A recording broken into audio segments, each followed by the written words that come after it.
Hi, everyone. Thanks for joining us today. So I'm Jess from Sequoia. But before this, I did my 8.5-year tour of duty as a founder for Polyvore. And like many of you, I'm also an international transplant. I moved here from Hong Kong. But we're here today to talk about Ritu's journey, which is a pretty amazing one. Ritu's the founder and CEO of Zoom, which gives rides to kids. So they transport parents' most precious cargo, their children, to and from school, activities, all of that. So my understanding, though, and I'm lucky to be a little bit of a spend some time with Ritu as a board observer because we're an investor, a very happy investor in Zoom. But I know that it didn't quite start out that way. Zoom was originally a much larger smorgasbord of different ideas. Can you tell us a little bit about the origin story and how it's changed over the years? Yeah, sure. So Zoom actually started out of a very personal need of mine. 5 years back, I was working at eBay, and at that time, I have 2 children, and my younger one transitioned to preschool. And I didn't need anybody dedicated at home, and this whole logistics of picking your children from school, taking them to various activities, taking care of them became the center of my life. Like, I was like, how do I thrive in my career while finding somebody trustworthy and reliable for my children? And as I was thinking about it, the whole idea became like, there is a need for this on-demand family logistics. There are things that you need to do with trust, safety, and care. And how do you find somebody to do that?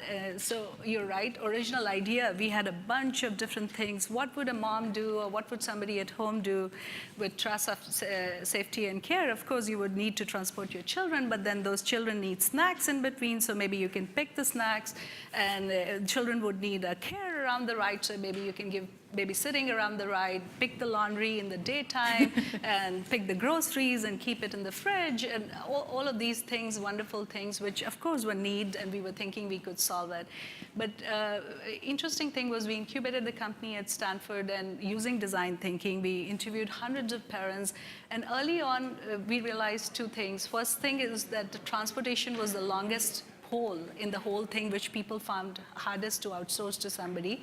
And second thing, as we started thinking about the startup and making it operational, we realized that focus was not a choice, but it was purely needed for our existence. Like, it was something that we absolutely had to do and pick one thing that we could do really, really well, and which was most resonating with the customers. So we decided to hone in on the transportation with small pockets of care around it. And it reduced the operational complexity. It helped us to become an expert in an area and scale very fast. Mm-hmm. Yeah, I'm a definite big believer in the importance of focus, and I think you picked a really great segment. Maybe let's rewind further back, and you are an international transplant as well. Can you tell us a little bit about your background, how it was growing up, and maybe how that shaped or helped and hindered, perhaps, your journey as a founder and as an entrepreneur? That's actually my favorite topic. It deals a lot with human psychology and something that all of you can relate with. I grew up in India, and my parents were actually the first people in the family who migrated from a small town to a big city and established themselves. So as a family, and also as an oldest girl child of 4 siblings, we all had to break a lot of barriers in the process. Interesting thing growing up was, like, my parents always encouraged me to dream big, all of us to dream big, regardless of what the odds were for the success. And just to give you an example, like, when I was in high school, I got very fascinated by maths and physics, and I had this thing about becoming an astronaut. And at that time in India, in a country of 1 billion people, there was only 1 astronaut. So you can imagine the chances of being actually an astronaut. Aim high. But nobody in my family ever discouraged me or told me you cannot do it. And it's that ethos of dreaming big and not worrying about the failure actually led me to be the first engineer in my family. In my class of 300 students, there were just 6 engineers in the college, which probably you also faced as an engineering student. And all of this actually led me to be very relentless right from the beginning about the process, to be very humble and find innovative ways, look around the corner and find new ways of solving the problem. And I think all of that has helped a lot. Definitely, being a founder is a very irrational thing, the most irrational thing you can do. You have to be relentless. Yeah. It has helped through the journey. I 100% agree. I think grit is one of the most important traits. Because yeah, startups are just so incredibly hard, right? Like everything that could possibly go wrong goes wrong at some point, and you really do need like the relentlessness to just get through and just not give up. So I do think that's incredibly important. So family has not stayed too far from home. Tell us about your co-founders. Yes, so I mean, the interesting thing is this nature of leaving the world a better place is just, or better, or leaving the world a better for next generation is just second nature, being like constantly migrating from place to place. So as I was looking for co-founders, I didn't have to look too far. I founded Zoom with two of my brothers who have very complementary skill and bring the similar ethos of relentlessness and humble nature that I was describing to you. Yeah, maybe tell the audience a little bit about how you break down the responsibilities. Yeah, so my background has been mainly in product marketing and strategy. So I was the one who's constantly thinking about how to create a solution that people would love. And the other co-founder, who's the CEO, he comes with deep background in logistics and supply chain area. And this particular solution is not just a technology product. It's so much goes on behind the scene in actually delivering the solution. So it just came right up the alley. And as soon as Vivek, my other co-founder, joined, that was the first day we started giving rides. Before that, it was all design and product and app. And my third co-founder, who's my youngest brother, he is PhD in computer science, and he loves building large-scale platforms. So he came in and actually helped us take this to reality and build the whole platform from the ground up. Yeah. If I remember correctly, Vivek was your COO now, was in the Indian Army, right? That's right. And so the logistics and like the chain of command and like trust and safety, operationalization, yeah, everything. It's a really good fit. So we talked a little bit already about how startups are really hard. Maybe like now I think when you look at Zoom from the outside, it seems very successful. It's launched in multiple cities. You're growing 300% year over year, but there must have been bumps in the road. Can you talk a little bit about some of the biggest struggles you've faced? Maybe some of the lessons you've learned. I think all founders appreciate hearing a little bit about, what that journey is like and how you get through the really hard times. Yeah, so for us, the mission, the product was there. But the interesting thing is when we were just bootstrapping, we had not even raised money. There were two other companies with a similar idea who had raised $14 to $20 million in Series A already. And how much had you raised at that point? We were bootstrapped. Okay. We had no money at all, like pretty much 100K, 100 to 200K, that kind of money. And we were slowly raising our first seed round. And interesting, we had to actually show ourselves to be a bigger brand in the market and come up with creative ways to show our differentiation. So right from the beginning, that was there. So I think I can talk about three distinct areas here. So one of our other competitor who no longer exists, they actually died 2 years back after raising a lot of money. They were doing a lot of paid acquisition channels for marketing. They would have vehicles wrapped up in their names and things, and we didn't have any money. So we had to come up with very creative ways of customer acquisition. And early on, we thought about who else could pay for our service, and we went and partnered with schools. And over the time, interesting thing is that channel not only gave us like free acquisition of the customers, they became paid channels, and now most of our revenue comes from that channel. So that agility really helped us. Just because we didn't have money, we had to think about those ways of doing things. Second thing was we never thought ourselves as fitting in the business model to something that's hot in the market, like Uber for X or something. Right from the beginning, we were thinking about how could we solve this problem. This problem has not been solved for generations, and there is a reason for it. How could we solve it holistically? So everything in our solution, right from providing care around the transportation, having familiarity of the drivers to the people, was designed that way into the solution, and that really helped us. Yeah, I do think all those things, when we were doing our due diligence on Zoom, when we write up our sort of investment memo on why we should do the investment, both of those things made it into the memo. Like being very scrappy and capital efficient, I think is huge. I think personally, like raising money is, like it's important because you need to obviously make the company survive, but in and of itself, like that valuation number, that amount that you raise doesn't really mean anything. Like the only valuation, the only one that actually matters is the time of exit when it's real math, not like funny VC math. So I remember that like you were very scrappy, done so much with so little compared to many of the others who had over-raised and then actually one of them ended up dying. And the other thing I remember was like it was so clear that you were your user, right? It wasn't like, how can I build a cool, sexy business and be a founder? It's like, how do I solve my own problem? Right. I am the chief transportation officer at home and it sucks and I want out of it. How do I make this easy, but have someone who I really trust because kids are really important to me. And then the third thing I remember was we actually did a lot of due diligence. We called a bunch of your drivers and they raved positively about you. And one thing I remember was they would say, oh, you know, like the team works so hard, and they knew the names of all the people in the office, and like they were just so pro Zoom, and just, you know, coming from a culture of where I think a lot of other driving companies have drivers that feel like they're being taken advantage of. Like this was so interesting, especially. Talk a little bit about that. Like, what's the culture you've created inside of Zoom that makes like not just parents trust you, but also even drivers like want to work for you? Can you talk a little bit about the culture? Yeah, sure. So drivers are a very important part of a product. They are actually our first ambassadors, brand ambassadors. Like people don't see me, they probably don't even know my name, but they meet the first driver, and that's what makes them at ease about the solution. Yeah. So interesting thing, first thing is that we were, right in the beginning, I knew why I was not able to hire for myself anybody who could do this reliably. One of the things was the drivers who are care providers, they are looking for more hours of jobs, while parents are looking for just the amount of work that they want.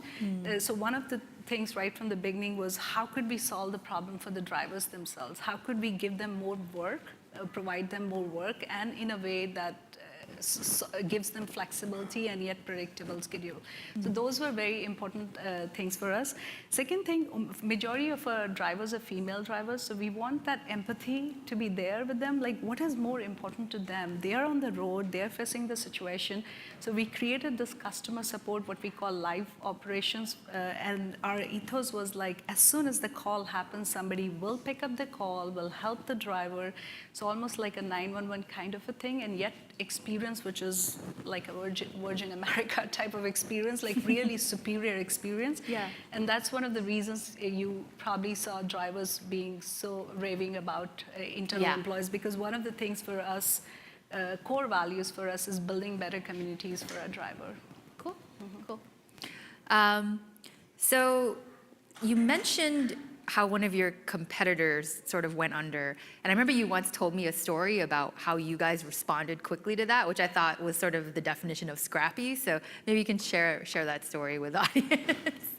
Well, okay. So in, I think, March or April of 2016, we had a competitor called Shuttle, and they on Thursday announced that by tomorrow, Friday at 3 p.m., they would no longer be providing service to their customers. So it was very shocking to the drivers as well as the customers, especially because outwardly they were still doing radio ad and Facebook ads. Everybody thought things were going really well.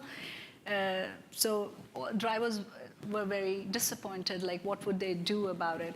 So our team, which was at that time hardly less than 6 people, just quickly put together a plan, and we did a marketing campaign, reached out to all the drivers. We found a way to reach to their Facebook groups and other, and we told them, join us, and by Monday you're back in job. So you will be driving by Monday. Over the weekend, we just went in different areas of Bay Area, and we did offline events to interview them and recruit them, and we had more than 80% of their drivers by Monday driving back with us. Pretty impressive. So it's like without any cost, we just acquired a whole bunch of drivers, and not only that, some of them are, actually most of them are still with us.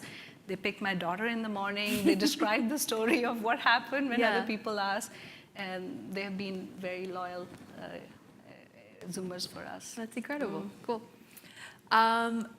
So you've talked about hiring drivers. Let's talk a little bit about hiring your team. What do you look for in people that you want to bring along with you in the journey? Like, what are the key things you screen for with your team? Yeah, so interesting thing about us is it's such a mission-oriented company. Like, providing families with peace of mind, more time, providing schools with more money and more time to be able to do what they need to do is something that really draws in very unique kind of people to us. So first, number one thing that we look for is how excited they are about a mission. We have people from all range. For many of the people or employees, it's a first job, but still they are so excited about the mission. Oh, my mom left the job, or my mom was not able to pick me up at the time. I had to wait till 6 o'clock. Whatever that story is, people are very excited about the mission, and that's what keeps them thinking about the solution one step ahead. The second thing, which is very important for us, is the proactiveness. Can this person actually put in the more weight that's needed? Can they be agile? Can they be humble to iterate and learn from other people in the team? And I think those attributes together really make a fantastic employee for us. The other important group that you bring along the journey with you is your investors. And I always think about someone who's been on the founder side and on the investor side now, I always think about it as like, this is someone who's going with you on this 10-year journey, because it takes on average 10 years to build an amazing company. You're getting married to someone, right? It's but you can't really get divorced easily from your investors. So, take us through your fundraising process. If you have any tips to share with the audience. I know you've had your ups and downs, and you worked with us in the Series A and then Spark in the Series B. But take us through some of those decisions, how you just sort of chose to marry Sequoia and Spark with very little time to date, right, and to get to know each other. And talk us through, I think, some of the drama from behind the scenes, and any tips you could share. Yeah, I think in a way you nailed it. Maybe some founders should think like that.